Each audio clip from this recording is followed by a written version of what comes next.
I was building 6 to 10 houses on the side, hiring a builder while working a full 9 to 5 job. And today I want to share my story on it. My name's Arthur, the developer. I have done over 1,500 residential lots to date. I've done commercial, Dutch Bros, Jiffy Lube, Chase Bank, all the commercial. I've done light industrial, multifamily, and I have actually been part of building over 250 doors where I hired a builder and I held the loan in my name. So I've done over 50 million in loans. And I'm going to share how working a full-time job and just being an active real estate investor by assembling the team is absolutely possible. So a little bit on my story. I was in the auto industry at 15 years old. I ended up buying and selling my first car before I could even technically legally drive.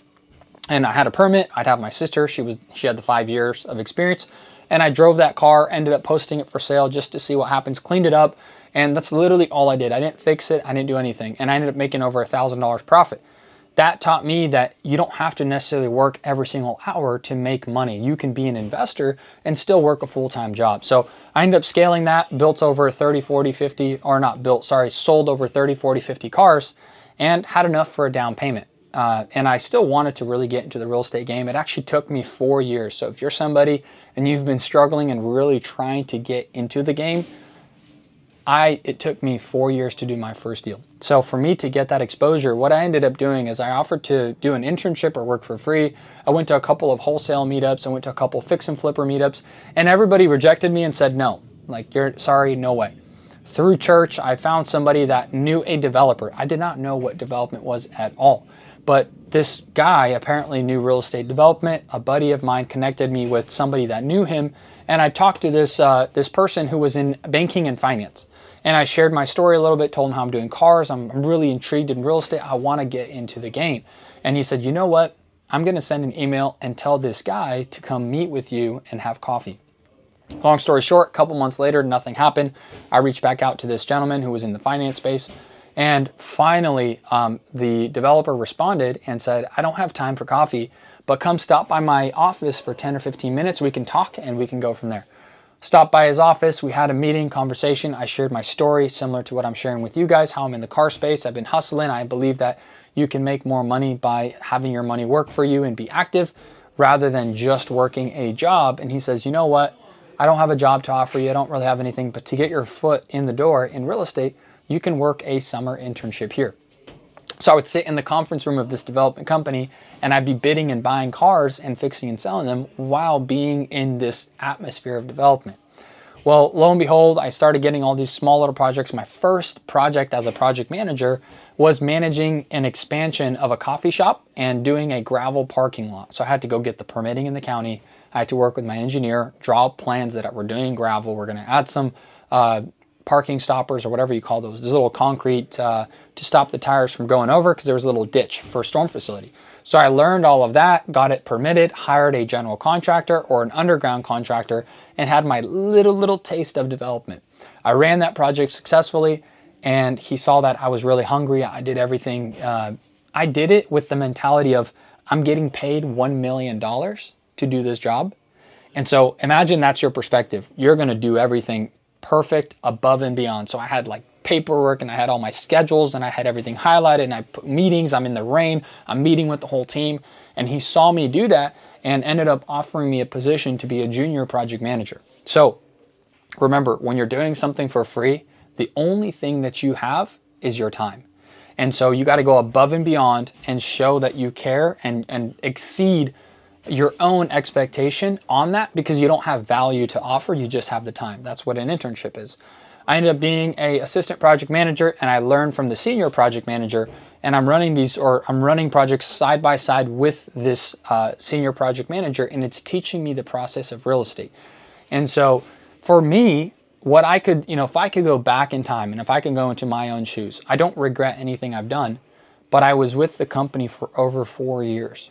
And to be where I am today, that played a huge major factor in my success. But if I had a mentor, because when I'm working a job and I'm working for somebody, I'm doing and I'm getting paid. If I had a mentor, he could have taught me the entire process in 3 to 6 months. And I could have shaved off 3.5 years. but I didn't have that person. And so 4 years, I'm just in it, learning, developing projects. And I became a senior project manager. I was doing commercial jobs, apartment jobs, residential jobs, working with LGI, DR Horton, national builders. And so I'm getting all of this experience because I'm getting paid for it and I'm performing. But here's the key factor. I'm getting experience and I'm not just sitting. What I did was I sold off all of my cars, and I had my brother, Ruben the builder, built a house and sold it. And I saw it. I said, oh, and he made some money on it. That's really interesting. So I connected with a couple wholesalers, a couple agents. I'm working a full-time job. And I told them, send me any emails of any deals you have. Well, after work, guess what? Boom, get on my emails. Oh, I got 3 deals sent to me. I run my numbers and I look, that's not really good deal. That's not a good deal. And then boom, one of them comes up. That's a really good deal. I can actually make 25% ROI on the project. That's my rule of thumb, 25% at least. And I end up picking that lot up from a wholesaler, paid him $20,000 for his fee, and had the architect go through the permitting process. They did all the work. I'm not doing anything during work hours. Everything I'm doing during work hours is committed to the company, but at that same time, somebody else's clock is ticking and they're doing the job.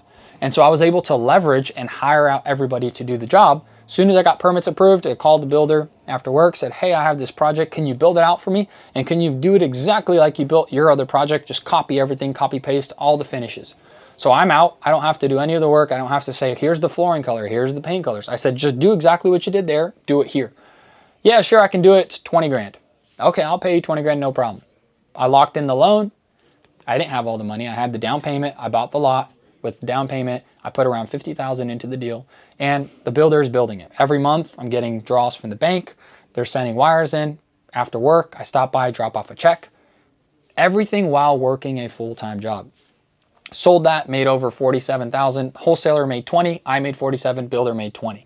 So the deal made $87,000. I made 47. Keep in mind, my salary was not even $47,000 for the junior project manager position. And I realized that I can have my money work for me. I'm not a builder, but I can be the builder and leverage everybody and make money. So guess what? I went and picked up 3 more lots. Did it with 3, made $150,000. I was like, oh my goodness. And I got a raise at my job. I still made double my income on the side while working a full-time job. And then after that, I bought 6 more, and I was like, okay, at this point, if I'm making 3 times my income, what would happen if I went full-time into this game rather than doing this on the side while working a full-time job? For fun, I would go drive by the property before work, stop by, look at it. I'm like, this is so awesome. This is amazing. And then I'd go stop by after work and be like, okay, what did they do different? Oh, they installed the HVAC. This is so cool. So I did it more for fun. I didn't have to be there at all. I literally didn't have to stop by the property once. The bank inspectors would go inspect, make sure the job is done. The city inspectors would make sure the job is done, and then I would just write the checks. The coolest thing ever. It's one of the coolest skill sets I have found to date. Real estate investing, specifically building. And so did that, scaled it, realized I could do it full time, left, quit my job, said this is not a good fit for me. And I got the development experience. I understood how to hire contractors or a builder, work with them. I understood how to work with wholesalers. I didn't know how to find my own deals. Guys, I already built over 10 houses. I didn't even know how to find my own land. The whole point is you can have all the people do all the work for you. But then I realized $20,000 a deal, 6 deals, that's 120 grand extra I could make. So then I was like, okay, when I left my job, I said, I'm going to figure out how to find my own deals. Well, lo and behold, it went crazy. And I ended up building over 240 homes in the last 5 years.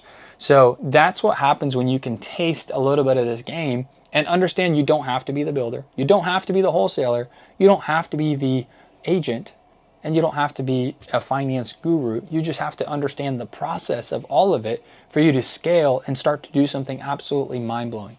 And after I left, I built a 15-unit apartment complex. I remember that building just going up 15 stories tall, or I'm sorry, 3 stories tall, 15 units. And before that, the biggest thing I built was like a duplex. So for me to go from a duplex to a 15-unit apartment was mind-blowing. The crazy part is, didn't take any extra effort. Guess what? 1 unit or 15 units. Same cabinet colors, same paint colors, same everything. I got more involved because I wanted to. I designed everything. I was like, I want this siding, I want this flooring, you know, instead of the builder doing it. But literally the same thing. All it is a bigger loan, bigger down payment, And for some, you could say bigger risk. For me, it was less risk because I had 15 renters. And guess what? They were paying me every month $30,000. My payment was $20,000. So I actually realized building an apartment is super cool. You can collect that rent, pay your payment for the interest, and then I sold it to an investor from California on the cap rate, meaning what the business was making, because when you're renting apartments, it becomes a business. Whatever the business was making, they'll pay a certain percentage of that.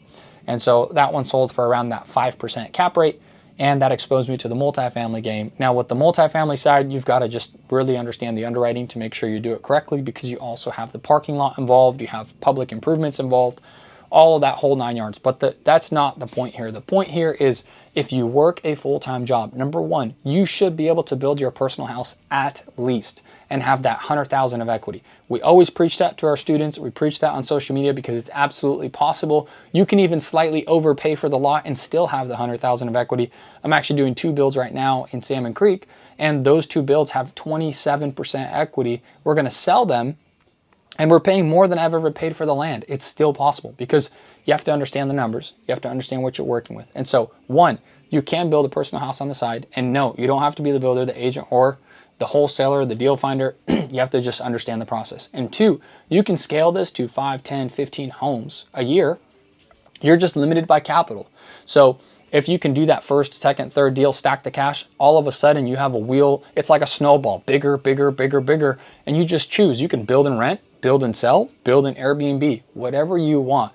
The point is the skill set is here and nobody can take that away from you. So that's my story. That's what I went through. Just want to share that with you guys. Like, share, subscribe if you found it valuable. It was interesting. And as always, comment below maybe your thoughts, feedback, and then if there's something else you want to hear from us or me, I'm always willing to put a video together for you guys. So, and if you're interested in working hand in hand with me, I have special mentorships. I only take on a few students a month for the mentorship side. I have one, an education platform where I can teach you the whole process. And two, I have mentorship where I work with you one-on-one. If you're interested in that, just 360-216-0323. Just text YouTube and then what you're looking for so they know you came from here. They know what you were listening to. And my team will hop on a call with you and see if it's a good fit. Thanks so much. Catch you next time.